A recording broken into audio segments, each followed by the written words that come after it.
Assalamualaikum warahmatullahi wabarakatuh. Selamat pagi Bapak dan Ibu investor dan calon investor pasar modal Indonesia yang saya banggakan. Selamat datang di Public Expos 2022. KSI bersama OJK, Bursa Efek Indonesia dan KPI mendukung penuh pelaksanaan Public Expos perusahaan tercatat sebagai bentuk transparansi dan keterbukaan informasi. Pada acara ini kita dapat langsung mendengarkan informasi terkini dari direksi perusahaan tercatat terkait perkembangan bisnis, kondisi keuangan, maupun rencana perusahaan ke depan. Kami berharap kegiatan ini dapat memberikan manfaat dan meningkatkan pemahaman peserta untuk pengambilan keputusan yang lebih baik. Sebagai bentuk perlindungan investor, jangan lupa untuk rutin memantau aset yang dimiliki melalui akses KSEI, yang dapat dilakukan di mana saja dan kapan saja. Terima kasih atas kehadiran dan partisipasi Bapak dan Ibu dalam Public Expos 2022 ini. Maju terus pasar modal Indonesia. Wassalamualaikum warahmatullahi wabarakatuh.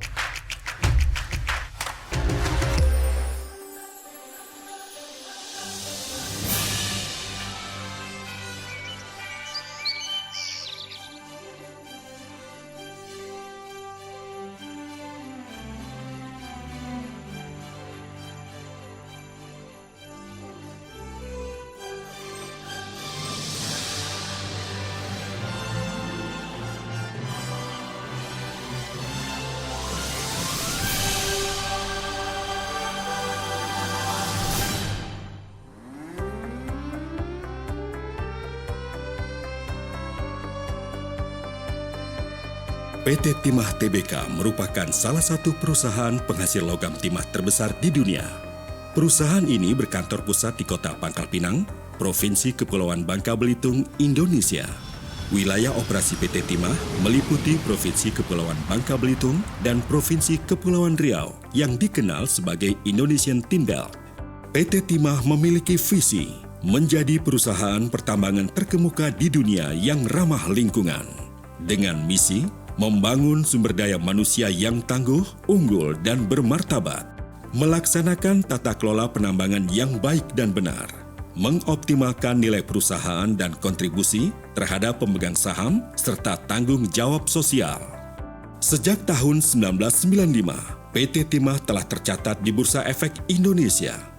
Pada tanggal 29 November 2017, PT Timah bersama PT Aneka Tambang PT Bukit Asam dan PT Freeport Indonesia resmi tercatat sebagai anggota holding industri pertambangan Main ID di bawah naungan PT Industri Asahan Aluminium atau Inalum. Sebanyak 65% kepemilikan saham PT Timah dimiliki pemerintah melalui PT Inalum dan 35% oleh publik. PT Timah merupakan perusahaan penambangan yang terintegrasi, mulai dari eksplorasi, penambangan, pengolahan, smelter, hingga pemasaran. Penambangan di darat di wilayah izin usaha pertambangan timah berlokasi di Pulau Bangka dan Belitung. Sedangkan penambangan timah di laut menggunakan kapal keruk dan kapal isap produksi. Sebelum dilebur, biji timah hasil tambang diproses di pusat pencucian biji timah. Setelah dipisahkan dari mineral ikutan, kadar SN ditingkatkan hingga mencapai syarat utama peleburan. Untuk mendapatkan logam timah berkualitas tinggi, maka dilakukan pemurnian. Prosesnya memakai crystallizer dan electrolytic refining. Proses peleburan dilakukan di Muntok, Bangka Barat, dan di Kundur, Kepulauan Riau. Saat ini dikembangkan proyek fuming dan ausmelt untuk mendukung operasional peleburan. Jenis logam timah yang diproduksi PT Timah yakni Bangka Tin, Mentok Tin, Kundur Tin, Bangka Lowlit, dan Bangka 49. Merek dagang Bangka Tin dan Kundur Tin terdaftar di London Metal Exchange dan bersertifikasi CFS dari RMI. Negara tujuan ekspor antara lain Jepang, Korea, Taiwan, Cina, Singapura, Belanda, Jerman, Perancis, Spanyol, Italia, serta wilayah Amerika Serikat dan Kanada.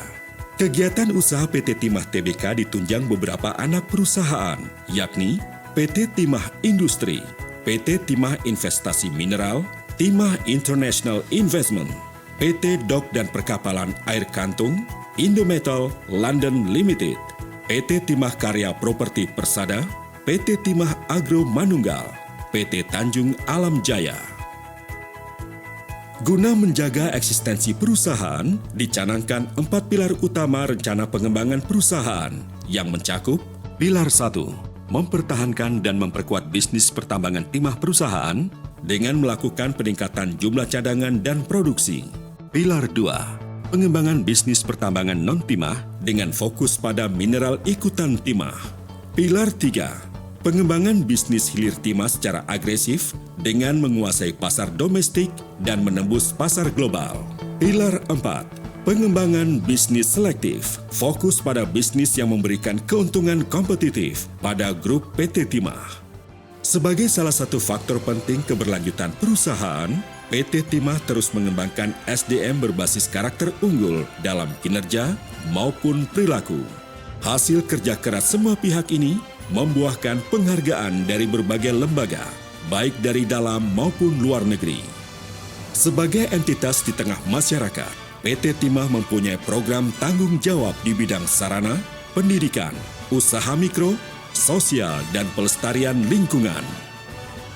PT Timah Tbk, perusahaan pertambangan terkemuka di dunia yang ramah lingkungan.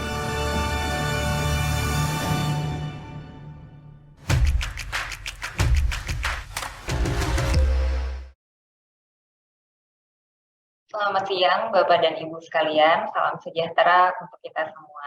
Terima kasih kami ucapkan atas kehadiran Bapak dan Ibu dalam acara Public Expose Live 2022 dalam rangka 45 tahun diaktifkannya kembali Pasar Modal Indonesia. Sebagai informasi, hari ini sesi Public Expose akan dipaparkan oleh PT Timah Tbk, dan informasi sedikit mengenai PT Timah Tbk, di mana PT Timah Tbk telah tercatat di Bursa Efek Indonesia sejak 19 Oktober 1995, di mana kode perdagangannya adalah TINF dan bergerak di bidang metal and mineral mining, dan saat ini masuk ke sektor basic material. Baik, untuk sebelum melanjutkan acara, perkenalkan terlebih dahulu, nama saya adalah Sartika Lubis, selaku moderator yang akan memandu acara Public Expose PT Timah Tbk pada hari ini. Sebelum memasuki acara inti, terdapat beberapa informasi yang perlu kami sampaikan kepada Bapak Ibu sekalian. Yang pertama terkait dengan fitur terjemahan bahasa Inggris, di mana pada sesi Public Expose Live 2022 ini terdapat fitur terjemahan bahasa Inggris yang dapat diakses oleh peserta pada tombol interpretation pada panel di bawah Zoom webinar. Kemudian Bapak Ibu bisa klik tombol interpretasi, kemudian pilih saluran audio English atau Indonesian, kemudian klik mute original audio untuk menyembunyikan suara pembicara dan hanya mengaktifkan suara juru bahasa. So we would like to inform all of the participants that in the Public Expose Live 2022 session, there is an English translation feature which participants can access on the interpretation button on the bottom panel of the Zoom webinar. Please click the interpretation button and then select the English or Indonesian language audio channel. Click mute original audio to hide the speaker's voice and only activate the interpreter's voice. Kemudian perlu kami ingatkan juga bahwa peserta Public Expose Live 2022 dilarang merekam dan menyebarluaskan rekaman sesi Public Expose ini tanpa seizin resmi dari Bursa Efek Indonesia. Kemudian untuk sesi tanya jawab nanti, jika ada pertanyaan, Bapak Ibu sekalian dapat menyampaikan melalui feature Q&A atau kolom pertanyaan pada Zoom yang selanjutnya akan kami bacakan saat sesi tanya jawab. Dan kemudian yang terakhir kami informasikan juga kepada Bapak Ibu sekalian bahwa nanti di akhir acara akan ada pengundian hadiah door prize sebesar masing-masing Rp200.000 untuk 3 orang pemenang. Jika ingin berpartisipasi, para hadirin cukup mengisi kuesioner pada link yang akan kami sediakan, nanti akan ada pada running text yang tayang di layar Bapak Ibu sekalian. Baik, untuk mempersingkat waktu, hadirin yang kami hormati, saat ini telah hadir di hadapan Bapak dan Ibu sekalian, manajemen dari PT Timah Tbk. Telah hadir Ibu Vina Eliani, selaku Direktur Keuangan dan Manajemen Risiko dari PT Timah Tbk. Selamat siang, Bapak Ibu. Selamat siang Ibu Vina. Kemudian telah hadir juga Bapak Abdullah Umar selaku Corporate Secretary dari PT Timah Tbk. Assalamualaikum, selamat siang Bapak Ibu. Waalaikumsalam, selamat siang Bapak Abdullah. Dan yang terakhir ada Ibu Dian Syafitri, selaku Kepala Divisi Akuntansi PT Timah Tbk. Selamat siang Bapak Ibu. Dian. Baik, Bapak dan Ibu sekalian, untuk mempersingkat waktu, mari kita mulai presentasi dari PT Timah Tbk. Saya persilahkan kepada Bapak Abdullah untuk memulai paparan hari ini, Pak. Kepada Bapak Abdullah, kami persilahkan. Baik, terima kasih Bu Sartika. Yang saya hormati Bapak Ibu investor dan calon investor yang hadir mengikuti acara Public Expose Live 2022. Assalamualaikum warahmatullahi wabarakatuh. Selamat siang dan salam sejahtera bagi kita semua. Izinkan pada kesempatan siang hari ini saya akan menyampaikan paparan mengenai kinerja semester 1 tahun 2022 PT Timah Tbk. Next. Oke, next. Kita mulai dengan sekilas perseroan. Kita akan bahas mengenai PT Timah, walaupun tadi sudah disampaikan di video company profile kita, tapi saya akan ulangi lagi, mungkin supaya lebih mendapat pemahaman bagi kita semua, terutama pada investor dan calon investor, bahwa kita sebagai perusahaan memiliki visi menjadi perusahaan pertambangan terkemuka di dunia yang ramah lingkungan. Kemudian dari visi ini kita terjemahkan menjadi 3 misi. Ya, pertama adalah membangun sumber daya manusia yang tangguh, unggul, dan bermartabat. Yang kedua adalah melaksanakan tata kelola penambangan yang baik dan benar atau good mining practice. Kemudian yang ketiga adalah kita berupaya mengoptimalkan nilai perusahaan dan kontribusi terhadap pemegang saham serta tanggung jawab sosial. Sebagai perusahaan penambang timah, kita juga memiliki beberapa hal yang perlu kita sampaikan terkait dengan kontribusi kita sebagai eksportir timah, logam timah nomor 2 di dunia. Kita juga sekaligus merupakan produsen logam timah terbesar nomor 2 di dunia. Ini data tahun 2021. Kemudian sebagai bagian dari sejarah penambangan timah di Kepulauan Bangka dan Belitung, itu yang telah berlangsung lebih dari 4 abad, itu memang masalah penambangan timah ini menjadi bagian dari kultur masyarakat Bangka Belitung, juga bagian yang penopang penting terhadap ekonomi di Bangka Belitung. Produk kita itu diperdagangkan di LME dan kita juga diakui secara internasional. Kita memiliki beberapa merek produk kita, itu adalah Bangkatin, Kundurtin, dan Mentoktin. Itu telah resmi terdaftar di London Metal Exchange.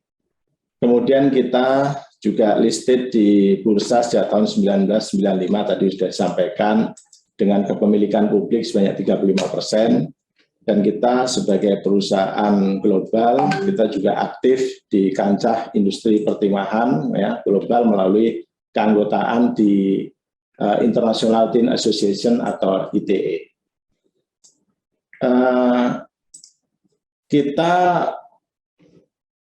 berdiri sebagai PT Timah, PT Tambang Timah, ya, Persero, itu sejak 1976. Jadi tahun ini kita merayakan ulang tahun yang ke-46, dan kemudian Go Public 95, dan ada beberapa catatan penting. Di 2007 kita masuk ke bisnis hilir. Ya, kita punya bisnis hilir memproduksi tin solder dan tin chemical. Kemudian di 2014 sampai 2015 kita membentuk beberapa anak perusahaan. Nanti akan kita bahas terkait dengan struktur organisasi dan anak perusahaan. Kemudian di 2017 kita masuk menjadi anggota industri holding industri pertambangan di bawah Main ID ya, bersama Antam, PTBA, kemudian Freeport dan Bukit Asam tadi. Kemudian kita juga pertama kali telah menerbitkan obligasi dan sukuk di tahun 2017. Kemudian di 2018-2019 kita mulai mengembangkan teknologi, baik teknologi untuk penambangan dan juga untuk peleburan yang kita sebut sebagai fuming furnace dan osmel. Kemudian di 2020 kita melakukan divestasi anak perusahaan kita, ya, Indometal Corporation yang ada di Singapura, itu sekarang di bawah langsung Main ID atau Inalum. Dan 2021 kita juga telah melakukan buyback atas sebagian obligasi dan sukuk. Next. Ini struktur grup perseroan, ya. Sekali lagi tadi sudah disampaikan bahwa kita memiliki beberapa anak perusahaan, kita sebutnya ada 4 lini bisnis. Pertama, penambangan timah itu dihandle langsung oleh PT Timah, ya, sebagai holding dari anak perusahaan kita, dan ini bagian dari holding industri pertambangan Main ID, di mana tetap pemerintah memiliki 1 lembar saham Dwi Warna dan saham seri B 65%-nya dimiliki oleh Main ID. Kemudian untuk lini bisnis hilirisasi timah, kita punya PT Timah Industri, ini yang memproduksi tin chemical dan tin solder, itu ada di Cilegon.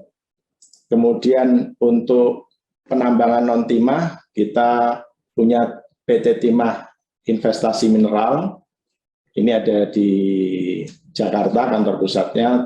Kemudian kita juga punya TAJ, ya, Tanjung Alam Jaya, yang memproduksi batu bara, penambangan batu bara itu ada di Kalimantan Selatan.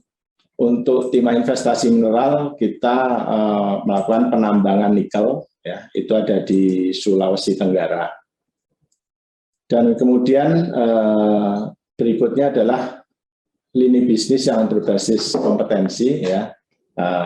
Ini ada Timah Indometal London, ini di London itu sebagai trading arm kita untuk memasarkan logam timah untuk pasar Eropa dan Amerika.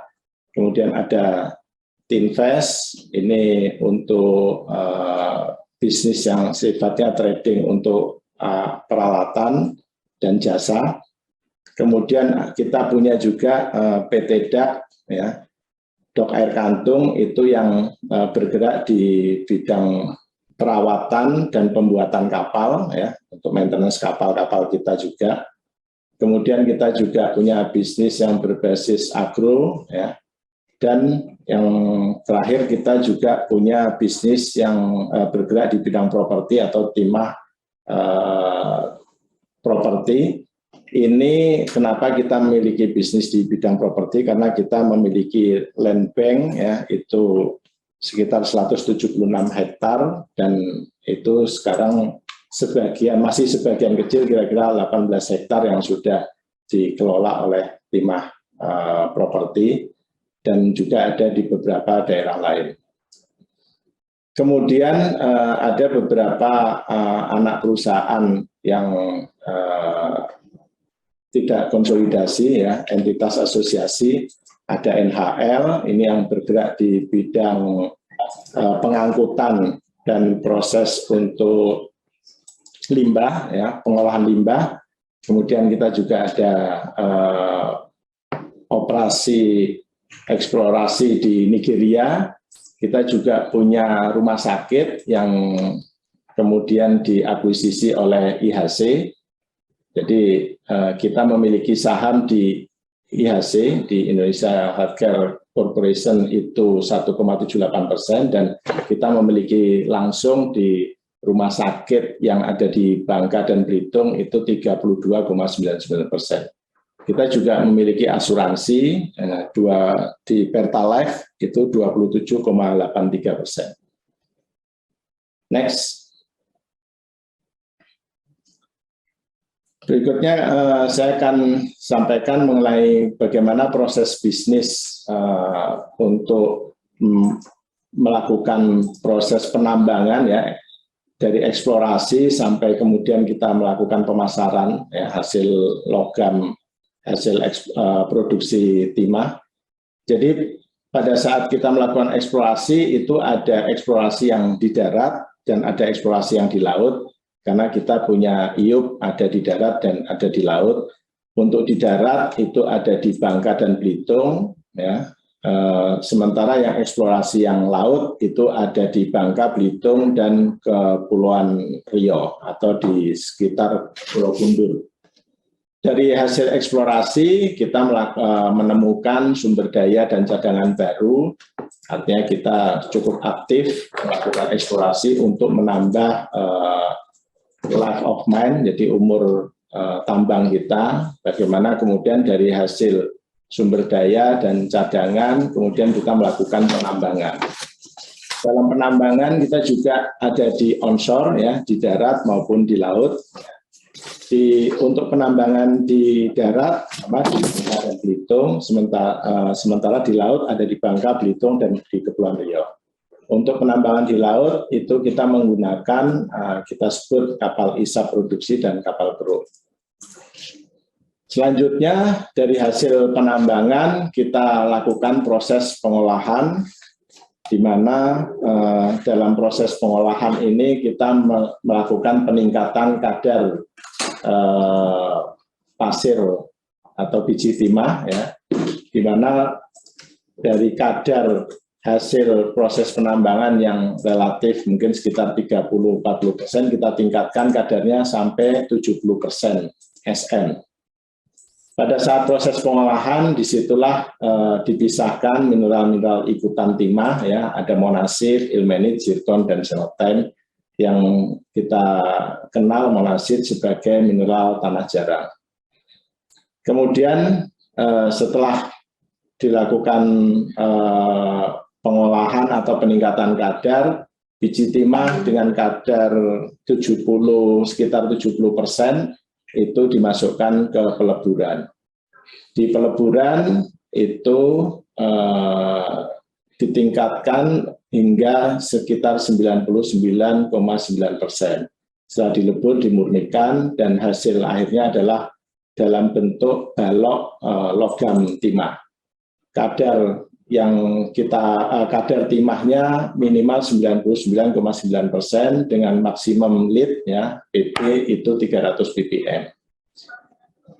Setelah hasil produk balok timah itu kemudian kita pasarkan, ya, baik ekspor maupun domestik melalui bursa timah. Ada 2 bursa, BCDX dan JFX. Nah, setelah rangkaian ini tentunya kita sebagai perusahaan tambang yang berwawasan lingkungan dan memegang good mining practice, kita juga melakukan reklamasi. Reklamasi kita lakukan baik di darat maupun di laut. Nanti akan kita jelaskan jenis-jenisnya dan bagaimana kita melakukan reklamasi. Next. Di sini wilayah operasi perseroan, ya, itu ada di Kepulauan Bangka, Belitung, kemudian ada di Jakarta, ada Kepulauan Riau, kemudian ada di Cilegon, tadi sudah saya jelaskan ada PT Timah Industri, kemudian di Kalimantan Selatan itu untuk anak perusahaan yang memproduksi atau melakukan penambangan batu bara, dan di Sulawesi Tenggara itu untuk penambangan nikel. Data sumber daya mineral timah, ya, itu posisi akhir 2021 itu sekitar 919.000 ton SM, ya, di mana data cadangan kita di 2021 itu sekitar 300.000 ton SM. Kita tentunya selalu melakukan upaya untuk meningkatkan sumber daya dan cadangan minimal supaya man of life-nya itu bertambah, dan karena ditargetkan oleh holding itu paling enggak 25 tahun. Kita sekarang mungkin masih sekitar 10-12 tahun. Kemudian kita jumlah dan luas wilayah izin usaha pertambangan kita, ya, WIUP kita itu di Bangka Belitung ada sekitar 120 wilayah IUP, dan kemudian di Kepri, ya, Kepri itu ada 7. Dengan luasan di darat 288.000 hektar, dan yang ada di laut itu 184.672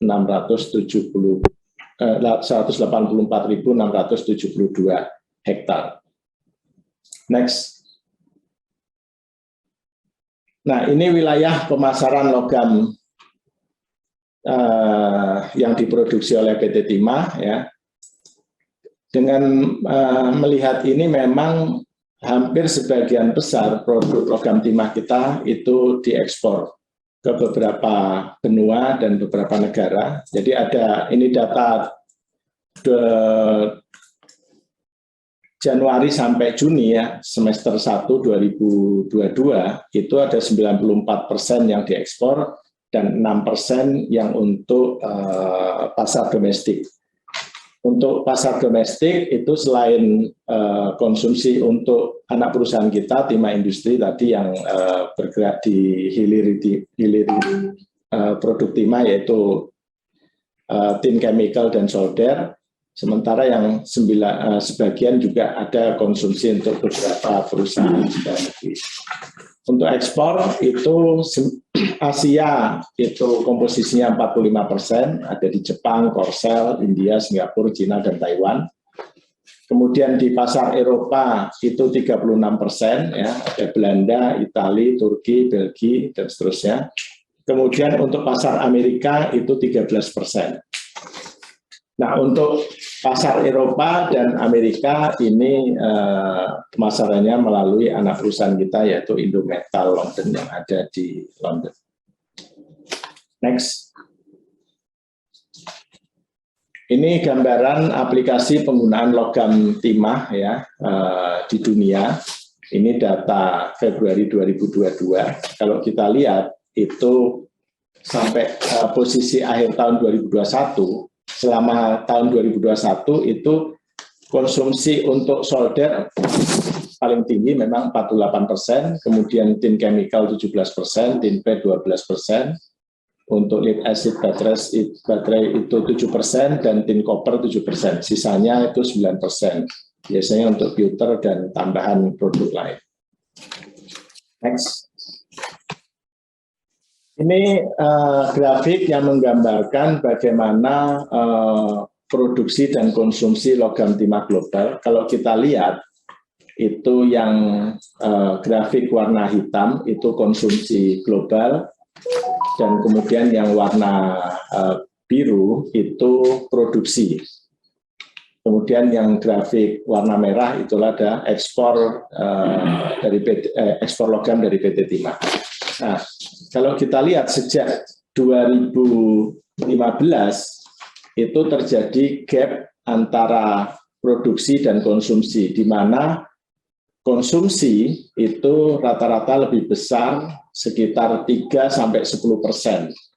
Ya, jadi di 2015, ya, sejak 2015 itu produk gap-nya selalu bahwa produksi konsumsi itu lebih besar.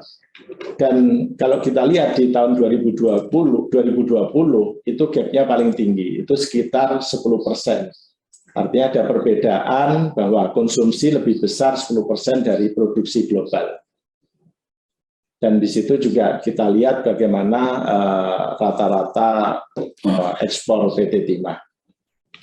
Kalau sebetulnya kalau kita lihat di sini data nasional itu rata-rata ekspor dari Indonesia itu sekitar 60-70 ribu, di mana 2019 kita mayoritas bisa mengekspor sampai 66 ribu. Itu kalau kita lihat sebetulnya ekspor dari Indonesia itu market share-nya sekitar 20-22% market share dunia, di mana kalau misalnya kita exclude China itu memproduksi dan konsumsi itu kira-kira setengah dari produksi dan konsumsi global. Jadi kalau exclude China, sebetulnya pasar ekspor Indonesia itu market share-nya sekitar kurang lebih 40%. Itulah kenapa memang logam timah ini dari Indonesia cukup harusnya memberikan dampak yang cukup besar terhadap kebutuhan logam timah dunia. Next. Oke, berikutnya kita masuk ke kinerja operasi dan keuangan ya. Saya di sini akan menyampaikan apa faktor pendorong utama kinerja perseroan di semester 1 2022. Pertama, kita sejak adanya COVID, ya, sebetulnya sejak 2019, terutama sejak 2020, kita sudah melakukan efisiensi di seluruh rantai bisnis. Jadi kita meningkatkan apa yang kita sering sebut sebagai operational excellence, ya, bagaimana kita bisa memberikan efisiensi baik dari sisi operasional maupun non operasional, tentunya dengan berbagai cara, baik dari melalui pengembangan IT maupun juga perhitungan terhadap beberapa pengeluaran yang kita lakukan. Kemudian kita juga melakukan pengurangan ya beban pinjaman hutang ya dari baik terutama hutang jangka pendek, di mana kita bisa menurunkan biaya bunga itu cukup besar. Dan kemudian yang ketiga, kita juga melakukan upaya peningkatan kinerja terhadap anak usaha kita yang terutama di segmen non-pertimahan. Dan yang terakhir memang ini yang menjadi kunci utama juga adalah kenaikan harga logam timah yang cukup signifikan di pasar komoditas global, di mana kenaikan harga logam sempat menyentuh harga di 48.000 US dollar per metric ton. Ini kinerja operasi, ya. Kinerja operasi kalau kita lihat memang terjadi penurunan dibandingkan periode yang sama, ya, semester 1 2021, bahwa di semester 1 2022 itu mengalami penurunan itu 14% untuk produksi biji timah, dan produksi logamnya itu mengalami penurunan 26% dibanding periode yang sama tahun lalu, ya. Jadi produksi logam hanya sekitar 8.805. Dan penjualan logam itu juga mengalami penurunan ya 21% ya, dibanding periode yang sama tahun sebelumnya, yaitu total penjualan semester 1 hanya 9.942 metrik ton. Namun kemudian harga jual rata-rata mengalami peningkatan signifikan, ya, itu sekitar 48% dibanding harga jual rata-rata periode yang sama di tahun 2021. Di mana rata-rata harga jual itu di 2022 41.110 US dollar per metric ton. Next. Oke, nah kalau kita lihat memang di sini membuktikan bahwa kinerja keuangan itu mulai dari pendapatan, kemudian EBITDA, laba operasi, sampai laba bersih itu mengalami peningkatan yang signifikan, ya. Walaupun pendapatan itu mengalami peningkatan hanya 27% ya dibanding periode yang sama tahun sebelumnya, ya. Jadi di sisi pendapatan semester 1 itu 7,479 triliun. Di sisi EBITDA itu mengalami peningkatan itu 82% dibanding periode yang sama tahun sebelumnya, di mana di semester 1 itu EBITDA kita 1,881 triliun, dan di laba operasi itu mengalami peningkatan lebih besar daripada peningkatan EBITDA, yaitu 127%. Dan selanjutnya di sisi laba bersih itu peningkatannya mencapai 301%, di mana laba bersih di semester 1 2022 itu mencapai 1.082 miliar dibanding periode yang sama sebelumnya hanya 270 miliar. Next. Ini posisi neraca, jadi aset mengalami penurunan sekitar 2%. Ini karena terjadi penurunan liabilitas kita. Itu penurunan liabilitas kita itu sekitar 1 triliun ya. Dari yang sebelumnya 8,38 triliun dan di semester 1 2022 itu hanya 7,324 triliun. Sementara ekuitas naik 12%. Next. Ini gambaran cash flow operasi dan pinjaman bank dan utang obligasi. Kalau kita lihat cash flow operasi itu di semester 1 2021 itu hanya sekitar 2,584 triliun, di semester 1 2022 itu meningkat 4%, sekitar 2,682 triliun.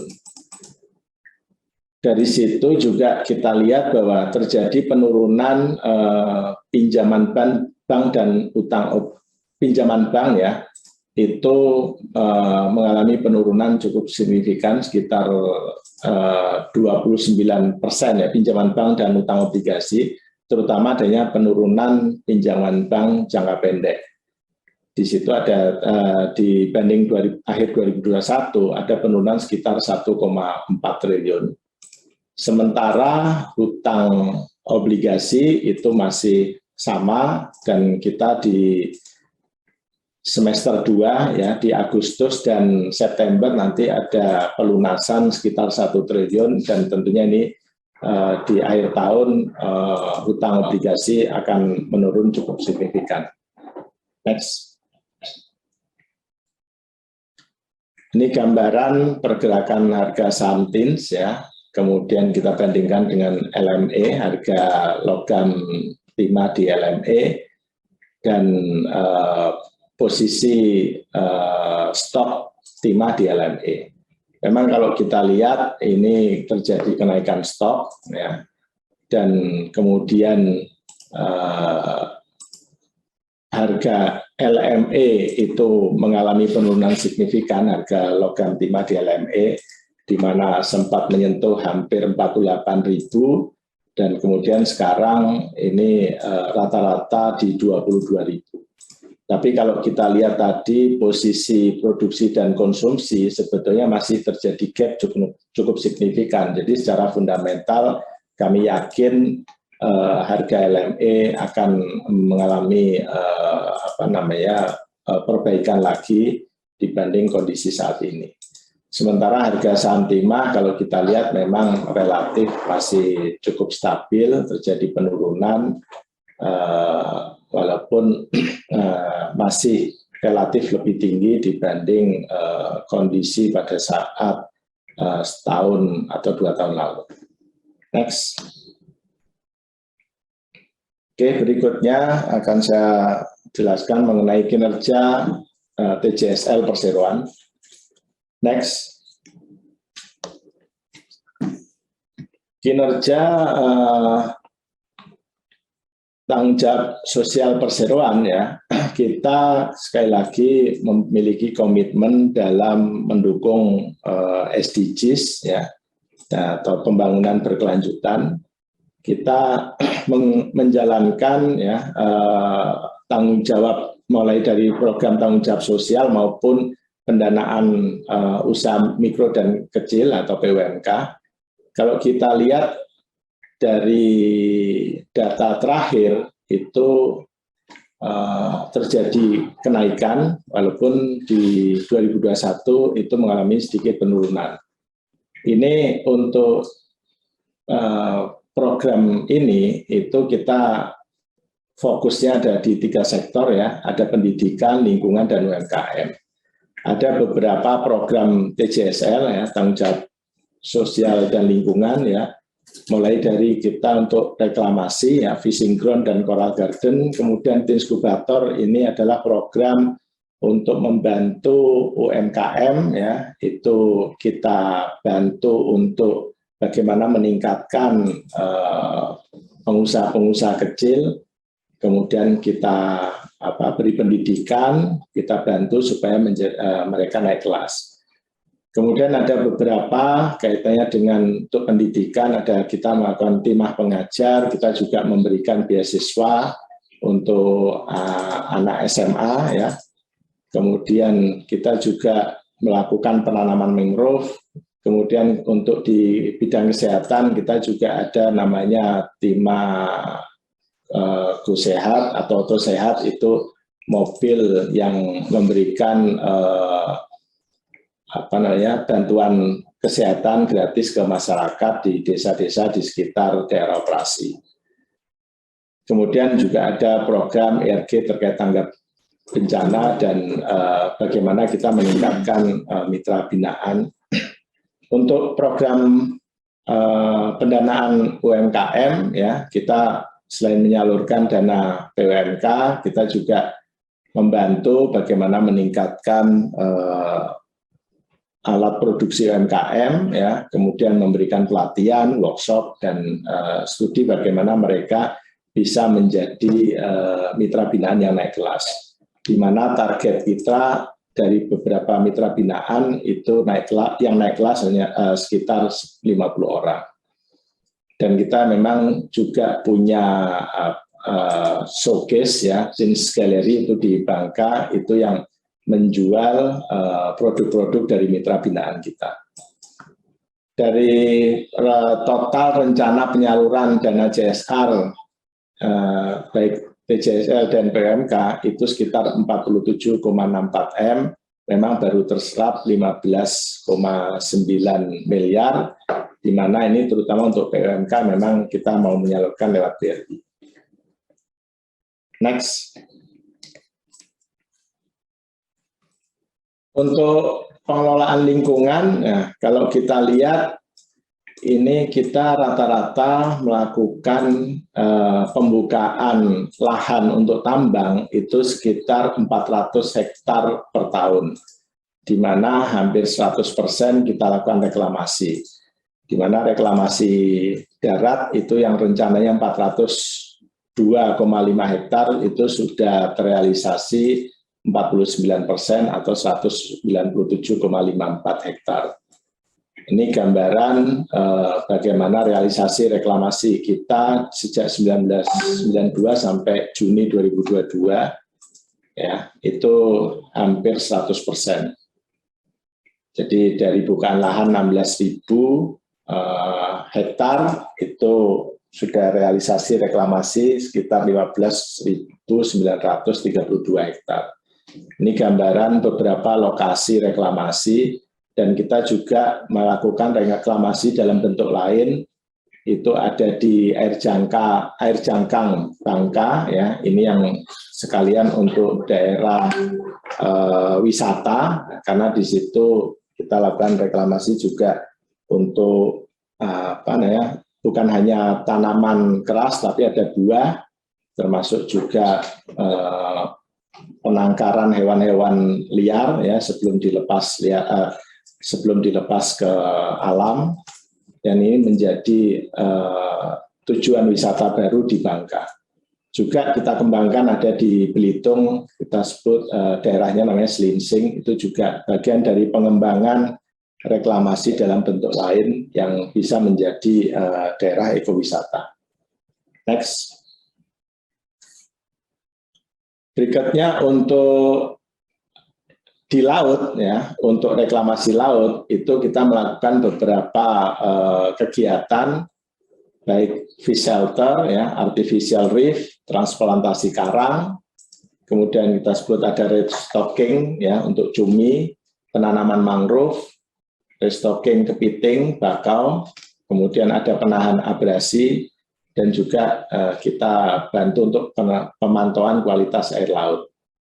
Ini beberapa reklamasi yang kita lakukan, yang kemudian ini memang karena kita sebagai mungkin satu-satunya penambang yang ada di laut ya, atau di offshore.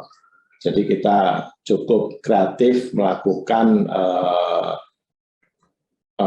bagaimana pengelola lingkungan itu melakukan reklamasi di laut itu dengan berbagai bentuk yang terkait bagaimana kita ikut membantu lingkungan di laut itu tidak tercemar dan kemudian nelayan juga bisa bekerja tetap dengan baik. Next. Kemudian untuk strategi operasi produksi ada beberapa hal ya, selain kita tentunya melakukan praktek penambangan yang sesuai dengan good mining practice ya, di daerah lokasi yang ada cadangan ya, kita tadi cadangan kita 300.000 ton itu ada di laut dan di darat. Itu memang paling besar ada di laut. Kita juga tetap melakukan upaya eksplorasi untuk menambah sumber daya dan cadangan yang ada di darat.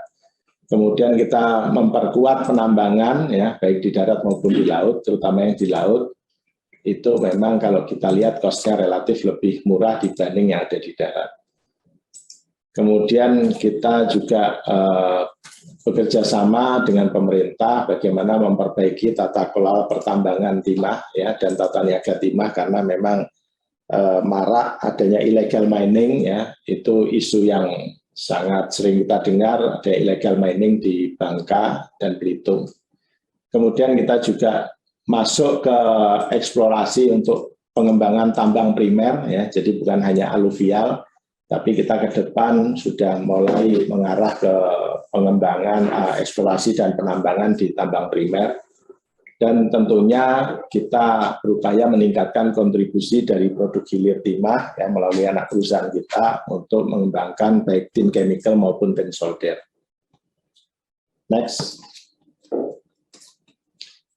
Selanjutnya ini ada proyek strategis yang kita kembangkan untuk pengolahan biji timah menjadi logam ya, itu kita sebut sebagai Osmelt Furnace ya. Ini sudah kita kembangkan sejak 2019 di mana ini smelter baru kita. Setelah sekian puluh tahun kita belum mengembangkan smelter yang dengan teknologi paling baru, ini kita kembangkan dan insya Allah tahun ini bisa mulai beroperasi ya. Dimana kenapa memang rencananya targetnya itu sebenarnya awal tahun, tapi ini karena ada kondisi COVID itu mengalami kendala kemunduran sehingga ada beberapa hal yang kemudian membuat proyek ini agak mundur sedikit. Kelebihan dari teknologi smelter yang baru ini adalah ini bisa mengolah konsentrat biji timah dengan kadar sekitar 40%, di mana smelter yang kita miliki saat ini hanya bisa mengolah kadar biji timah konsentrat sekitar 70%. Jadi ini selain lebih efisien, tentunya ini menjadi upaya bahwa kita akan masuk ke penambangan primer, di mana hasil dari penambangan primer itu kadarnya relatif lebih rendah dibanding tambang aluvial yang ada sekarang. Kemudian tentunya proses peleburannya akan lebih cepat, kemudian ada efisiensi, itu kalau dalam perhitungan sekitar 25-34% dibanding smelter yang ada kita sekarang. Saat ini sudah progresnya 97%, jadi perkiraan November 2022 itu sudah bisa mulai operasi. Next. Oke, demikian yang bisa saya sampaikan terkait dengan paparan kinerja, operasi, dan apa yang setelah dilakukan oleh PT Timah Tbk selama semester 1 tahun 2022. Terima kasih, saya kembalikan ke moderator.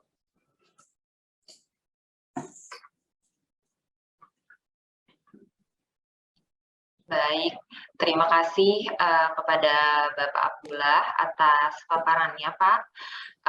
Saat ini kita sudah tiba pada sesi tanya jawab, Bapak dan Ibu sekalian. Di sini kita sudah masuk beberapa pertanyaan dari para hadirin, namun mungkin karena waktunya sangat terbatas, kami hanya dapat membacakan beberapa pertanyaan saja ya, Bapak Ibu sekalian. Mungkin ini ada pertanyaan pertama dari Bapak Erman Sumirat. Pertanyaannya ini ada 3. Yang pertama, bagaimana strategi pembiayaan untuk TSL All Smelt Furnace?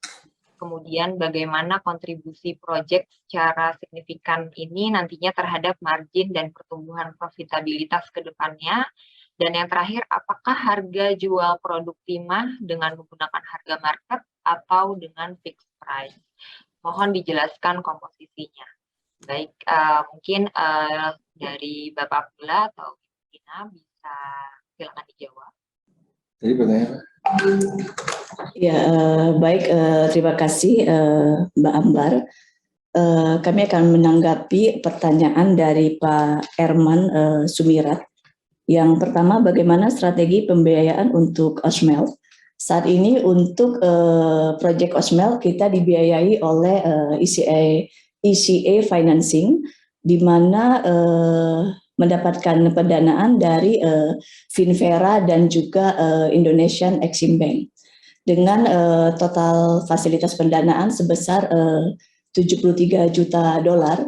Namun diperkirakan di tahun 2022 ini yang akan kita gunakan hanya cukup sebesar 68 juta dolar saja. Kemudian terkait pertanyaan kedua mengenai seberapa besar proyek Osmelt ini dapat menambah profitabilitas perseroan, sebagaimana yang tadi telah dijelaskan oleh Pak Abdullah, bahwa dari proyek Osmelt ini akan mampu memberikan efisiensi sebesar 25 sampai dengan 34%, sehingga sebesar itulah kemungkinan akan menambah laba dan profitabilitas perseroan di tahun berikutnya. Kemudian terkait harga jual logam perseroan saat ini full menggunakan harga market. Kita tidak ada menggunakan fixed price. Saat ini basis kita adalah harga logam di LME. Demikian Pak Emran, Mbak Sartika, semoga bisa menjawab. Baik, Ibu Vina, terima kasih atas jawabannya untuk pertanyaan dari Bapak Erman Sumirat. Mungkin kita langsung ke pertanyaan kedua, Bu, dari Yudhistira Chandra. Pertanyaannya ada 2. Yang pertama, bagaimana Tims akan menghadapi gejolak turunnya harga timah global yang sudah turun minus 50% dari ATH-nya? Kemudian, apa rencana kerja Tims dengan adanya wacana di stopnya ekspor timah oleh Presiden?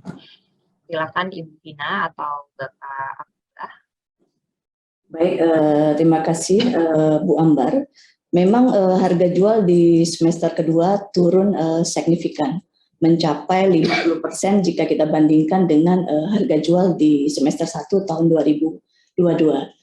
Volatilitas harga merupakan risiko yang pasti dihadapi oleh perusahaan tambang saat ini, termasuk PT Timah.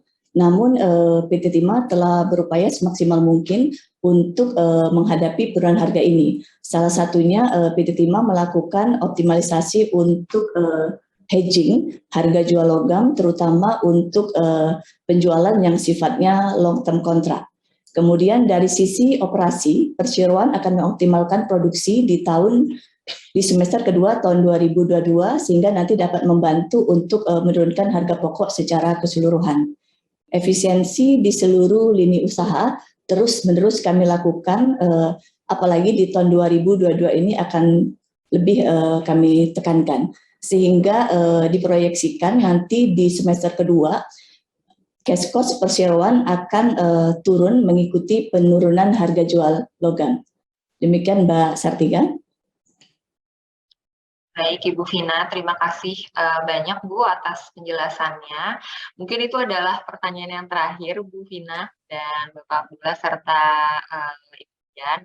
Karena adanya keterbatasan waktu, mohon maaf atas pertanyaan Bapak dan Ibu dari para hadirin sekalian yang mungkin belum terjawab. Mungkin apabila terdapat pertanyaan lebih lanjut dari Bapak dan Ibu, dapat menghubungi Investor Relation atau mungkin unit terkait dari PT Timah Tbk melalui portal komunikasi yang dimiliki oleh Mungkin sebelum kami tutup acara hari ini, kami persilahkan terlebih dahulu kepada Ibu Vina untuk memberikan closing statement yang mungkin ingin disampaikan kepada publik. Kepada Ibu Vina, kami persilahkan. Baik, terima kasih atas kesempatan yang telah diberikan. Kami dari manajemen PT Timah mengucapkan terima kasih kepada analis, investor, dan calon investor yang senantiasa memantau kinerja PT Timah, juga kepada pemegang saham atas kepercayaan yang telah diberikan selama ini. Perseroan akan terus menjaga kepercayaan yang telah diberikan, terus berupaya mempertahankan, menjaga, dan meningkatkan kinerjanya, sehingga kami mampu memberikan return dan kontribusi yang optimal bagi pemegang saham, pemangku kepentingan, bagi masyarakat Bangka Belitung, di mana PT Timah sebagai penggerak perekonomian, dan bagi negara Republik Indonesia pada tentunya sebagai salah satu kontributor pembangunan di Indonesia. Manajemen juga memohon doa dan dukungan dari seluruh stakeholder dan shareholder agar PT Timah dapat terus bertumbuh dan berkembang dengan baik sehingga harapan dan aspirasi shareholder dan stakeholder dapat kami penuhi. Demikian closing statement dari kami selaku perwakilan manajemen. Sekali lagi terima kasih atas dukungan dan kepercayaan yang telah diberikan kepada PT Timah. Terima kasih. Terima kasih sekali lagi Ibu Vina atas closing statement-nya, dan terima kasih sekali lagi kepada Ibu dan Bapak dari PT Timah Tbk, Ibu Vina, Bapak Abdullah, dan juga Ibu Dian. Terima kasih atas penjelasan dan paparannya yang disampaikan pada hari ini. Semoga berguna untuk para peserta hari ini, dan semoga PT Timah Tbk terus maju dan berkembang ke depannya. Baik hadirin yang kami hormati, usai sudah paparan publik yang disampaikan oleh PT Timah Tbk pada hari ini, mari kita berikan aplaus untuk para penyaji dari PT Timah Tbk. Terima kasih Bapak Ibu sekalian. Baik, kami ingatkan kembali kepada Bapak Ibu para peserta bahwa pada akhir sesi ini akan ada pengundian hadiah door prize sebesar 200.000 untuk 3 orang pemenang. Jika ingin berpartisipasi, mohon dapat mengisi kuesioner yang ada pada running text yang tayang di layar Bapak Ibu sekalian. Sebagai informasi juga, tayangan Public Expose PT Timah Tbk hari ini dapat disaksikan ulang melalui YouTube Indonesia Stock Exchange. Atas nama penyelenggara, kami mengucapkan terima kasih kepada Bapak dan Ibu manajemen dari PT Timah Tbk dan juga untuk seluruh peserta yang telah hadir dalam acara hari ini. Sampai jumpa pada acara Public Expose Live yang akan datang. Maju terus pasar modal Indonesia. Terima kasih. Terima kasih.